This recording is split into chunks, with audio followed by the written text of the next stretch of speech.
kind of understand what we're trying to do. And I'm going to let these other guys up here, the gentlemen up here, really get into the really particulars of why we're here. But I'm going to tell you, I grew up in the Dodge Webby housing projects, and we saw a lot of violence, things happening within the community. But it's time for us to do something differently.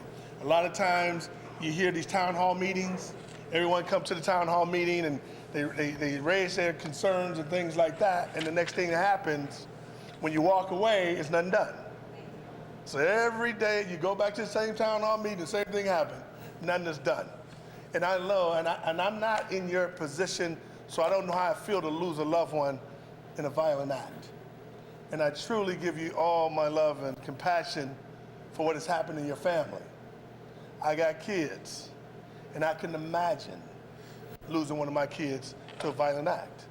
So I truly sympathize with you. I truly feel your pain. But today, I'm really honored to say we're going to take some actions. That's what it's all about. These gentlemen up here are all committed to do this, to work with us, to make it happen. Because when you walk out of here today, let me tell you what my personal goal is. Now, I'm selfish. My personal goal when each and every one of you walk out of this room is to make sure you have some understanding, you get some clarity, and you get some directions of where it is and how it's affecting your family, and get your questions answered. That's me from that selfish standpoint. Because I tell you what, like I said, I don't know how I feel to be in your shoes. And I pray to God I never have to live that life. But you know what? Let's get it on top of it now. Let's get it moving forward. Let's give some really meaningful directions to what we're going to do. And I tell you what, Chief Dotson and Major Ronnie Robinson, they are truly committed to being here. They are truly committed to making this work. This is, folks, we're embarking on something that's never happened before.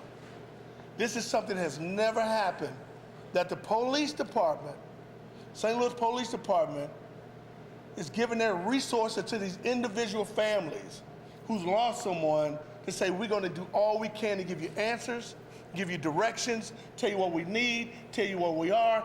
Hey, this is Pioneer, folks. And I got to give it to these two gentlemen to the right of me who really gave a commitment to this. So what I'm going to do, I'm about to sit down and get out of the way and let the folks who's really here, who understands, who's been a part of this, talk about what we need to do. And Major Robinson, when all these other gentlemen finish talking, they're going to tell you exactly how the process is going to work. When you walk out of here today, I guarantee you, you're going to have some information on the status of your situation with your case and your family. So let me turn it over to Chief Dotson. DJ, thank you. Hey, DJ, about 4 months ago, put together a town hall meeting, and this gymnasium was packed. And it was me, and it was the mayor, and it was other people. And when we started talking, one of the things that we heard, and we were listening, what we heard is that people that had loved ones that were victims of homicide, wanted answers and wanted to know what was going on with the cases. So this is because you asked us to come back and talk to you about what was going on in those cases, and that's why we're here, because I think you have a right to know. But I want to talk about a couple of things just before we get started. First, this is called the second Gun Violence Reduction Symposium. Gun violence in our community is an epidemic. We have to work together to find ways to stem the violence that's happening in our city, in our neighborhoods. That's why Khatib is here, that's why Joe is here, that's why all of these people are here, because we can't do it by ourselves. The police department can't. We're going to talk about your individual cases that aren't solved yet. Some of the reasons that the cases aren't solved yet is we still need help.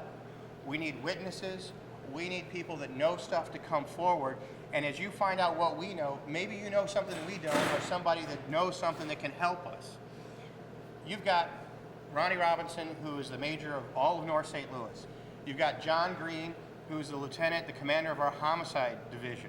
You've got 6 homicide detectives here that know intimately what's going on with the cases. Hey, we don't know everything. We need your help. We're going to tell you everything that we know, so you know as much as we do, but we still can't solve a lot of these cases unless somebody comes forward and talks to us. And then as a community, we have to have a conversation about what we're going to do about gun violence. Because while we're talking about homicides today, we had 113 homicides last year in the city of St. Louis. 85% were done with guns. We've had over 3,000 victims of aggravated assault in the city of St. Louis this year. Aggravated assaults are precursors to homicides in a lot of cases. We have to find a way to stop the violence, to take the guns off the street, and hold the people that are doing the shooting responsible. When we leave here tonight, I hope, my honest hope is that we're able to answer a lot of your questions. There are some things that you're going to ask us that we don't know. And if we knew the answers, maybe we could go out and lock somebody up and make the arrest. We're going to tell you as much as we know. The instructions to the homicide guys, hey, share everything that we got. That's what they're coming here to open up our case files and talk to you about. But at the end of the day, you may walk out of here with questions. We want to know the answers. You want to know the answers. We just don't know them yet. And as we talk about people with people in the community and our partners like DJ and stuff, we have to come up with a plan. We have to come up with a strategy for 2014 to try and reduce the number of homicides, to reduce the gun violence that happens in the city, and make sure that we keep the rest of our families and everybody else in the city safe. I appreciate you coming back. We're here because of DJ. He brought the mayor here, he brought me here, he brought Ronnie Robinson here, and he brought us back. And we're going to keep coming back until we answer all your questions, until we get as many of these crimes solved as we can, and we keep as many people in the city of St. Louis safe. So DJ, thank you very much. Thank you. All right. Chief, thank you very much. Just to piggyback on Chief Dotson, what's very important, when they break you guys up in groups, you're going to be in individual groups, and Major Robinson is going to get in all the particulars. You're going to be able to talk to the homicide detectives. They're going to talk to you personally. They got information and what has happened. Some of you just got here with your with the registration forms. They're going to be able to talk to you, but we've had folks to pre-register already. Those folks who pre-registered, they're going to have your case already in front of them to talk about the situation with you and give you some details on what's happening and the information they need, okay? So once we get to that point of this whole event, we're going to call off in the names of that. We've already got the package of information that's already been gathered prior to today's meeting, okay? I'm going to bring up a gentleman that I had a pleasure of working with in school. I don't want to show his age or anything, but he was one of my instructors in high school. And he's a gentleman who fights for the rights for everybody in this community. He really taught me a lot, and I'm honored to be standing right beside him, to be a part of this event. This gentleman right here means the world to me, and he truly has the community best interests at heart. And that's a good friend of mine. He's an activist, he's a counselor, he's anything that you need him to be to help preserve the integrity of the community. That's my good friend, Khatib Waheed. Thanks, DJ. Good evening. Before I begin, I want to start with the name of God, who is most gracious and most compassionate. And then I want to extend the greetings of peace to each and every one of you. And thank you for being here tonight, showing the courage that we will need to bring closure to some of these issues. If it is okay with you, I'd like to sit. If that doesn't appear to be disrespectful, that be okay with you all? Okay, good. So I want to echo the chief and DJ's thoughts about how difficult we can only imagine it is losing a loved one. I can imagine it, but I don't know how you feel. I know how I would feel. I would be angry. I would be disoriented. I'd be looking for a lot of answers. And so tonight, one of the things that I want to try to convey to you is that as I look at these issues, gun violence, domestic violence, sexual assault, kidnappings, missing children, abuse and neglect, those are not just police issues. Those are social issues. Those are issues that we as a community must come together to resolve. And for those of you all who are grieving, the best that you may be able to do right now is to bring closure to your case, but that's huge. But those of us who have been blessed to not have had that experience, we have a bigger responsibility. I cannot imagine that anyone in here thinks that violence is the solution to the problems in our community. And I can't imagine anyone in here not being aware of the problems. But here's the thing.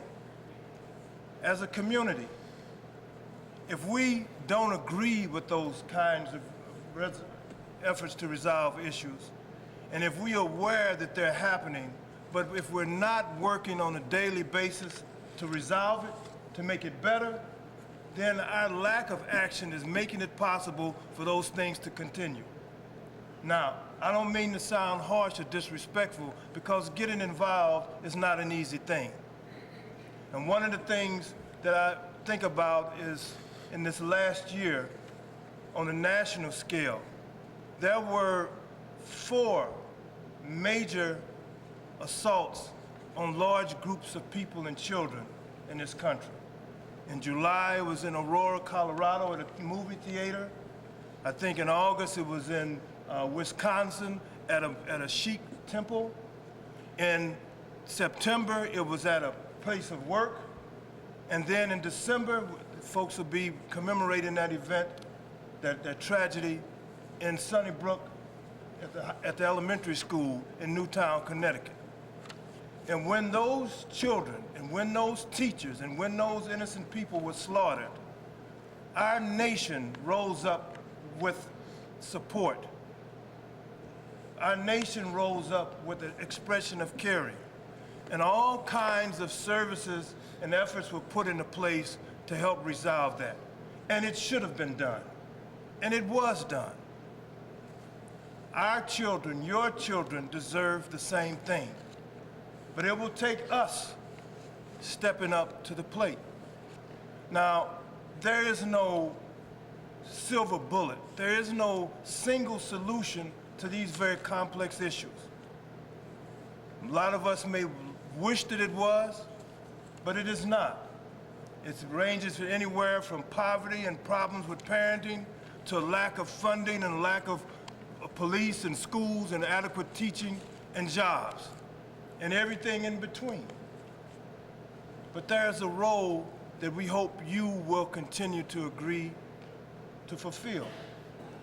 But one of the things, another thing that I want to just mention, and then Joe and his volunteer staff will go into more detail on this, is the fact that not only is violence a part of the American culture, unfortunately, but it has had a unique impact on African American people.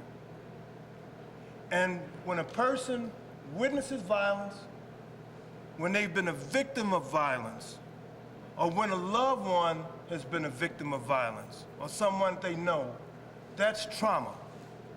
The response to that event creates trauma. And we have to ask ourselves, when will our families and when will the witnesses of those tragic events get the trauma-informed services that they need? In other words, we move on in a sense. We grieve, we bury, and we try to go back to our normal lives. But those issues are still within us. So from the beginning of the existence of African people in this country, there was violence. And when slavery ended, there were no trauma services for those people. When Jim Crow was ended, there were no trauma services for those people.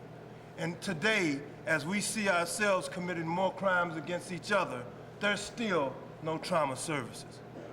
I'm suggesting that that may be one of the hidden and underlying reasons why folks are not always willing to come forth as witnesses, not always willing to get involved, because we've not brought closure. Major may share this experience with you, but I don't want to jump the gun here, but I'm particularly concerned about not only the families that are affected by this, but just think about the kids who may be on a school bus or in a schoolyard that sees somebody shot down, or kids that are out in the park. Who helps them process that experience? What do they do with that? And when we as a community don't come together to support those children and families, what kind of message are we sending to those kids? And so for me, I'm not surprised. I'm saddened, but it's not a difficult thing for me to understand when some of our kids have no sense of hope, when they don't do well in school, when they have difficulty concentrating, when they've accepted a different lifestyle than what you and I may think is right. And if there were more of the young men in here today, I would on the one hand say to them, yes, you are strong, you are brave, you're not afraid to die. But then I would ask them, but for what are you willing to live? What are they willing to live for? Where is their hope? Where are the opportunities? And how will we support them? How will we separate the kids who need to be locked up from those who don't? That's part of the work. And as the chief has said, we do need witnesses, but then we need to protect the witnesses. It's a difficult thing to step out when you know that somebody knows that you saw the event and you decide to go in the court and testify and know that that person knows where you live. So there are a lot of different reasons that are playing into why what we consider indifference and hostility is happening in our community, and I think a lot of it is rooted in the trauma and the lack of treatment for that. So, in closing, I hold up a lot of hope because I see some families here today that we've worked with, and everybody is not standing on the sidelines. Everybody is not unconcerned, but we need more. We need to figure out what kind of pressure, what leverage do we have to get the legislature to provide more funding so that the circuit attorney's office can provide protection, some form of a witness protection plan, some type of witness protection proposal. We have good programs in the police department, a hotspot, what is it called, the hotspot policing. I wish we could get cops back. I wish the gang unit would be reassembled. The circuit attorney's office has a neighborhood ownership model. The juvenile courts has accountability boards where residents can get involved. We have court watch programs. There are a number of things that are being done, but we have to stand up together and figure out how to resolve this. So many of us nationally, the last thing I want to say is many of us nationally are mourning the death of the late President Nelson Mandela, President of South Africa.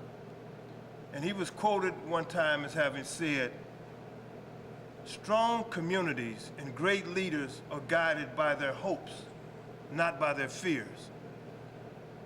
In spite of all the negatives that we can point to, I still have hope. And I hope you have hope.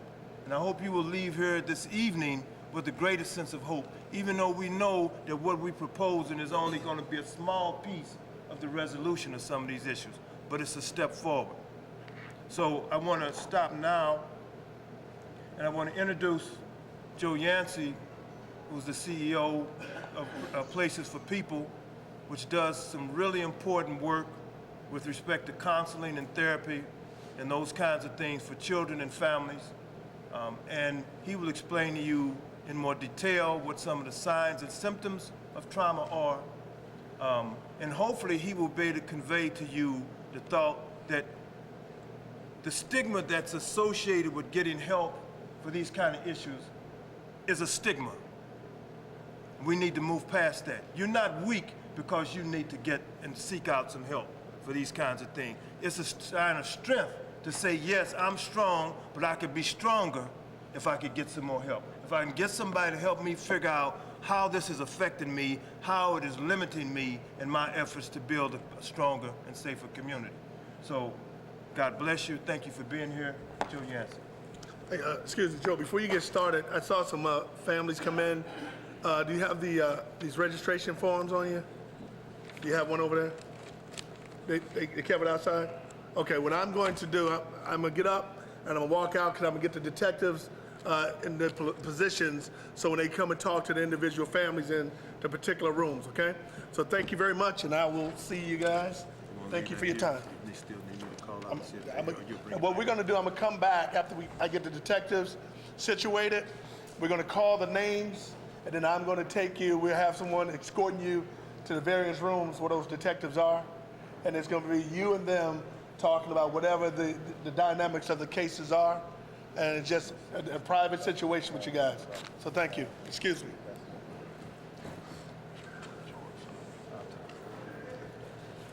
All right, thank you, Khatib. I first off, before I get started, I just want to thank you for being here first off, and also express, my thoughts and my love to all of you as well. The loss of a loved one is just devastating to any family, and we appreciate you being here, and I appreciate the words Khatib had to say, because we're about doing something and making sure, as DJ said, when you walk out of here that you have something. Let me just start by saying, trauma, and I appreciate Khatib's kind of preface of all this, but trauma is something that occurs in reaction to an abnormal event, and it could be for any number of reasons. Generally, it has to do with our feeling unsafe. Our safety has been threatened. And I want to say that we're talking about abnormal events. And as the chief talked about a little earlier, the volume and number of gun violence situations that occur in our community begins to help maybe some of us might start to think that that's normal, just simply because of the repetition of it. It is not normal. It is not normal. And so because of that, we believe that trauma is something that will affect anybody that experiences a situation like that. So traumatic events, and that's what we're talking about when we talk about gun violence and the loss of a loved one, those affect the people who actually experience the event. It affects those who witness the event, and it affects those who then need to pick up the pieces. And that's what we want to focus on today in terms of the trauma piece. So I'm not going to spend a lot of time sharing too much with you, because there are 3 of our staff back there that are going to be available to you this evening. The major's going to explain how things are going to work in terms of the actual interviews and consultations with the police. But we will have somebody here in this room who will be available to share additional information beyond the little bit I give you in regard to trauma, answer questions, and also we will have people available once individuals and families leave their session with the police to be available to talk with as well. And I would strongly encourage you to take advantage of that availability. So trauma is an expected response to a threat to safety. Generally, that is something where we tend to feel helpless. We tend to feel this was not anticipated, this was not expected, and it was unpredictable in some cases, sometimes not so. And the symptoms that we will feel, any of us, are we're going to feel numb, we're going to feel disconnected, we're going to feel like we may have bad dreams about it, we may think about the event that occurred, we may be angry, we also may be sad. These are all normal, expected feelings. What we get concerned about, and those feelings, by the way, they're not abnormal. We're all human beings. Those are things we're going to feel. And it may last for a few weeks. It may last even a month. It may last a little longer. But if it continues to go on, then it starts to actually interfere with functioning because we don't feel safe. We may start to relive the experience or think about it on a regular basis. We may have trouble sleeping, or we may have nightmares. Literally what we're talking about is that trauma impacts and affects our ability to function. There's a story I just want to share with you about a lady who actually had been stopped by the police for a traffic violation. And the officer asked her for driver's license and insurance. And she fumbled, and well, come on, the officer's good. Where's your insurance? Where's your driver's license? Kept going. Finally, he walked away after several minutes of kind of berating her in terms of, it's a simple thing. Where is it? The other officer, his partner, came up, and at this time, she had found her driver's, or her insurance. She had a driver's license, her insurance. And the officer said to her, "That's okay, I understand. I've had a traumatic experience myself." So this is universal. It's all cultures, all ages, all races, all genders. This issue of trauma is one that is pervasive, expected in certain pieces after a traumatic event. Those are expected. But if it goes on, then it actually starts to interfere with function. As Khatib said, this has nothing to do about being weak, has nothing to do about any of that. It has to do with the fact that we are human beings. So I strongly encourage you to take advantage again of the availability of these guys back here who are really the experts in this subject. And we're very happy that they're here today. I just want to thank you again for being here. We are going to do something. We are committed. It's going to happen. We want to be helpful, and it's about our community, and it's about safety. And trauma and dealing with trauma is about safety as well. So again, thank you very much. And I'd like to introduce Major Ronnie Robinson. Hey, I want to thank you all for coming tonight. We're here for two very important things. The mission is to reduce violent crime in our community that happens over and over again and historically in the same places. That's number one. That's priority. Second, build trust and develop more trust between the police department and the citizens that live in the city that we serve. The chief, this chief right here, is sincere about what he wants to do as far as addressing the community and violent crime that happens over and over in the community. He had an end of the year meeting with all the commanders to talk about what we were going to address going into 2014. Prior to the meeting, I wrote down what I thought would be his main topic.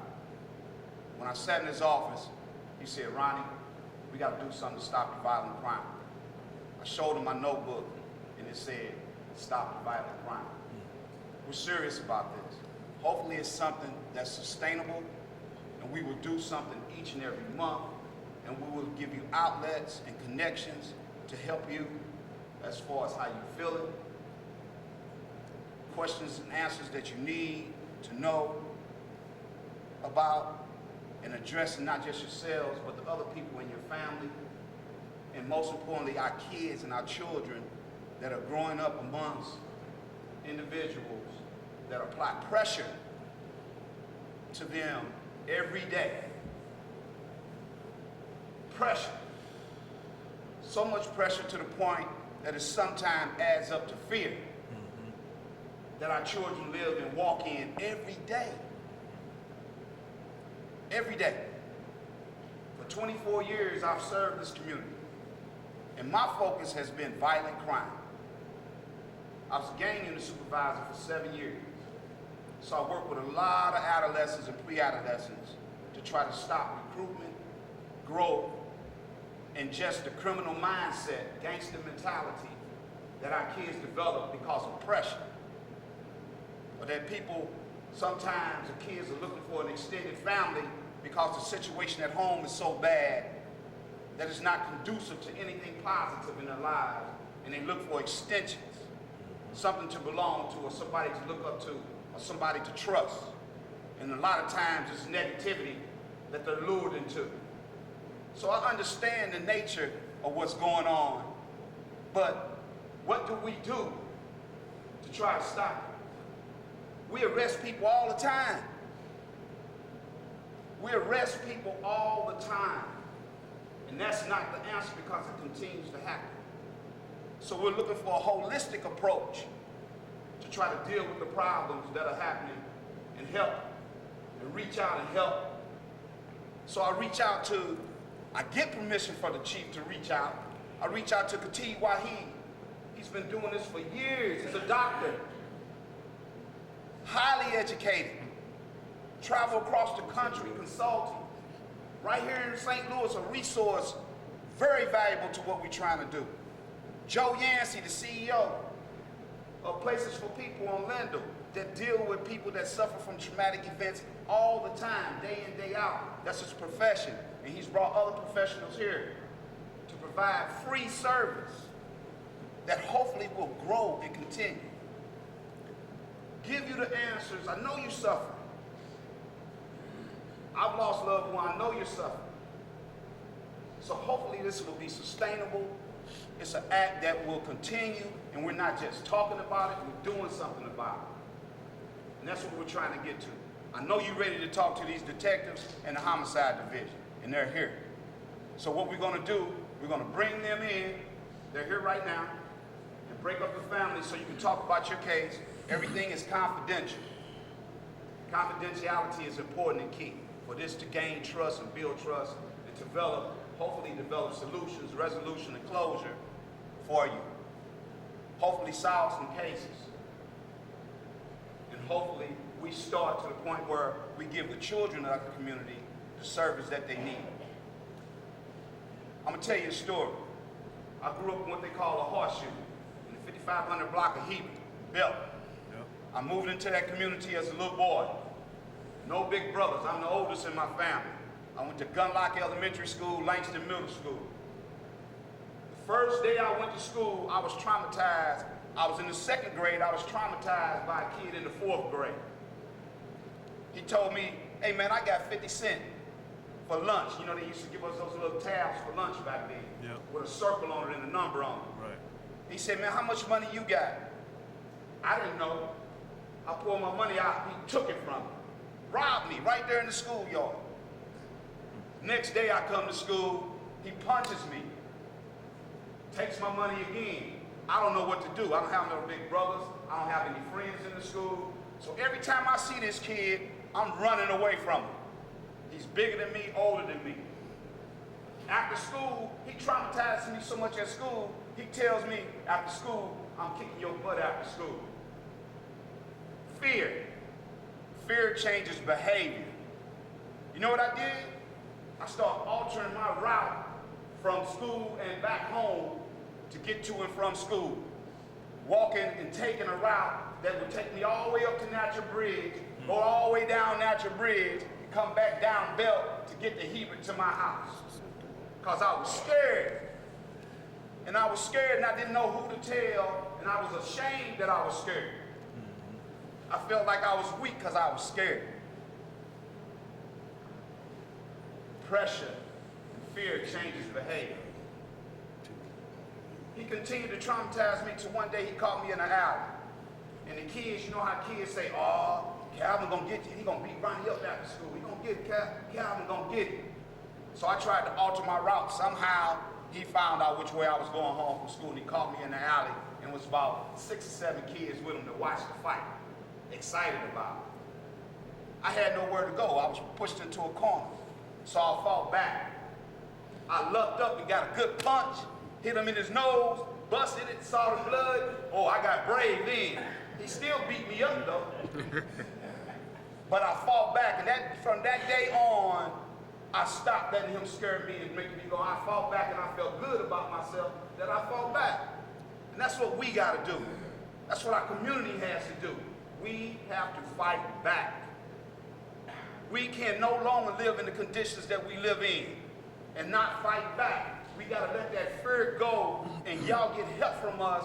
Anybody that intimidates you or your children, we need to know about it. And if you try to talk to a policeman and he doesn't have an ear open to listen to you, then you come up to North Patrol and you let me know.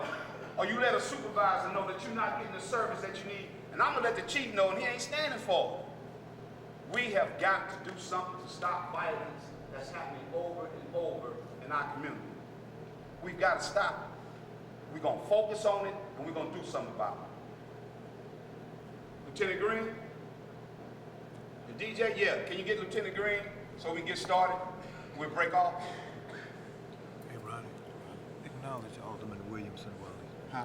Would you acknowledge Alderman Williamson? Alderman Williams? Frank Williamson. Frank Williams? Thank you for coming. Stand up, raise your hand. Thank you, sir. Alderman Kennedy was here. Is he still here? No, he had to leave. Okay. But the politicians are getting involved. Hopefully this thing will grow, and like I said, it'll be sustainable, and it's going to be a service that's desperately needed to get the help and start dealing with this violence that's happening in our communities. Chief, thank you, sir, for the opportunity. Appreciate it.